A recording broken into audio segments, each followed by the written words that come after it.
But let's talk about Cardano. I got the price chart right here. It is looking really good. If you're watching this channel a year ago, you know, if you're watching this channel a year ago, we're telling you to buy under 2 dimes. You know, a dime and a nickel. That's what I say. Give me a dime and a nickel, and they would give me 15 cents in Cardano. And so we're seeing the huge run up. It actually was above $3. This is going to be the daily chart. So, you know, we had a couple spikes above 3. Right now we're down. You know, it's about half of where it was. It is way down. As we said in this first segment, I think we all agree that it is on sale right now. Like Cardano is definitely on sale. Down 25% on the month, 30% on the weekly. But they had some pretty bad fudding news that came out over the past 24 hours. We saw you guys mention it in the chat. It happened right before we went live. We didn't have time. Oh, real quick, Sharp Claw, Police Siren, your ride's here. Okay, that was funny. I just want to tell you that. But yeah, we saw it. We knew we needed to talk about it. So we looked into it. Yeah, it got delisted. Cardano and Tron was delisted from the site eToro. Now, BJ, he actually pointed out that eToro was founded by one of the Ethereum founders. So we found that pretty interesting, though. But yeah, so it got delisted.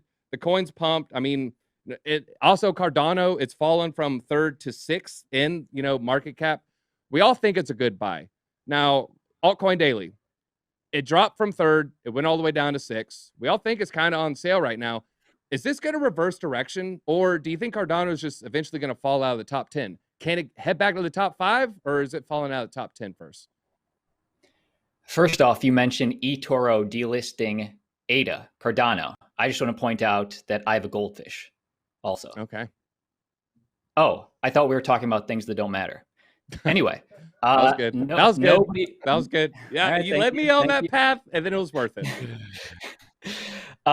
Hey, nobody, I mean, obviously nobody wants to get delisted, but if you're asking me, can Cardano reapproach the top 5? The answer is hell yes, as long as we're in a quote unquote bull market. And the reason is because we're seeing the proof of concept with Ethereum, and obviously Cardano is aiming to be better than Ethereum in every way possible, is their aim.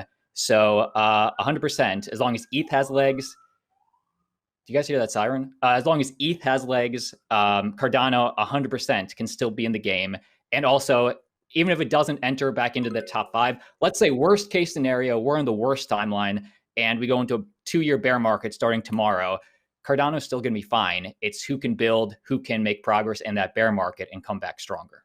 All right, so you believe in the Falconeer. I like it. I like it. Now, you know, they had a statement. They released a statement. They didn't just like do it and say nothing. Statement was, the regulatory landscape for crypto is evolving rapidly. As a result, we are limiting the ability for U.S. customers to open new positions in or stake Cardano and Tron. So, I mean, they're coming after them, but not really any details were added there. It's just kind of, you know, vague. Now, Brian Emery, do you have any personal theories on, you know, why they maybe delisted these 2 coins? Man, I mean, I guess what you said there is with regulatory, maybe they know something that we don't know. Okay. That Cardano is working on. That does that make you worried? You know, has that got you worried at all? Am I worried? No. I mean, I think that they're still a major player in the game, and I think that they're going to continue to grow. So I literally opened a long today in it, and I even opened a leverage long as degen as that is in our Cardano today. So right. I'm not scared. I'm not worried.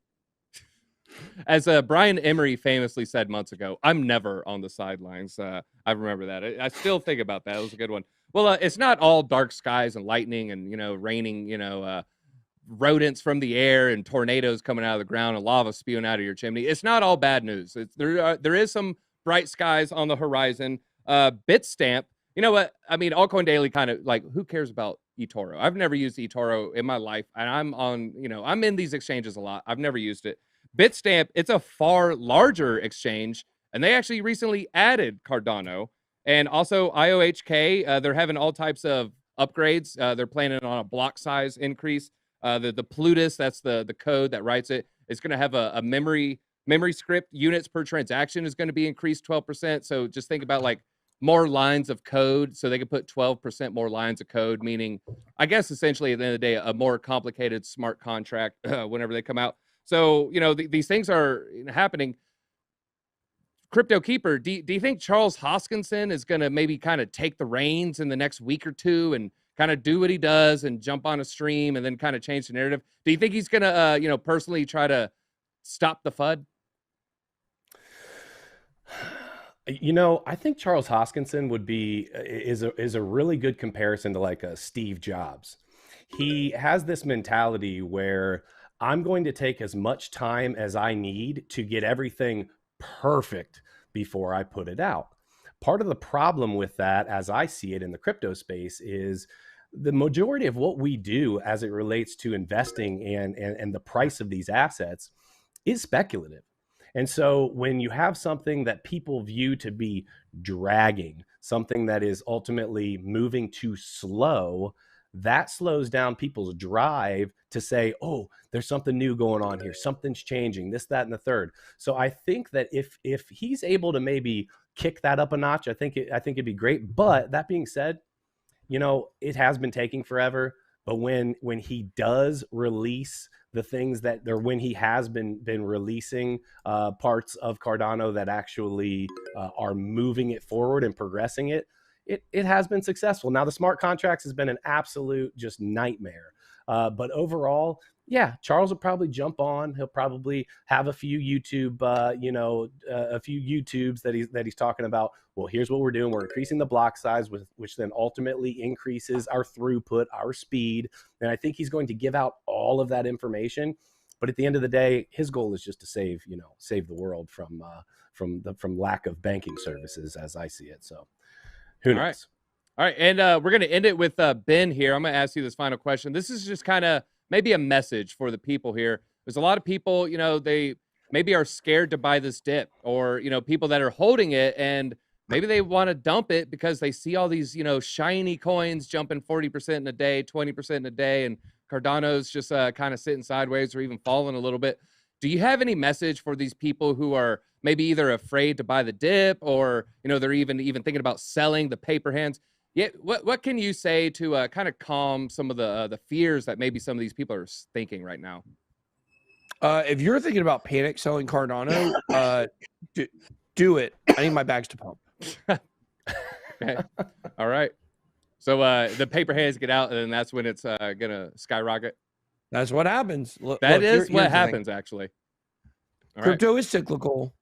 Cardano has been many times. People have been, oh, it's a scam. It's not going up. It's never going to build anything, blah, blah, blah, blah, blah. And it's just kept ticking on.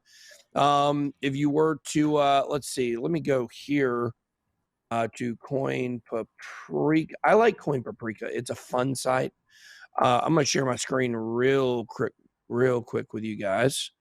We'll go to Coin Paprika here. Okay, you guys can see that. And we are going to search Cardano. It's right here. Let's see what it's up for the year. It's up 908% over the last year. Okay. Look at the month. Look at the week. Look at the year. Now it's down 23%, which means, you know, really that number before it dropped would probably have been about 1,400 that it was up. There have been many times, if we look at the 1 year, where Cardano has been stagnant. I mean, look, stagnant, pop. Stagnant, pop. Stagnant, down, getting ready for a pop. If you look at the all-time on Cardano, you will see over here, we talk about this a lot. And I'll zoom in a little bit further here. It took 3 moves to get Cardano from 2.5 cents to $1.18. 1, 2, 3.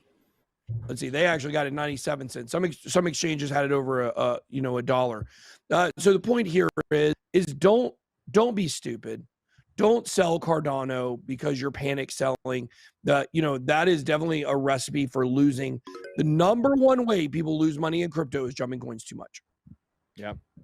I definitely agree. It's don't do it, people. Don't do it. I was just reading the super chat here. They're saying deadlift on the dip. You scoop that dip up. You scoop it up. And when you're feeling the most fearful, that's when you should be the most greedy. But let's end it with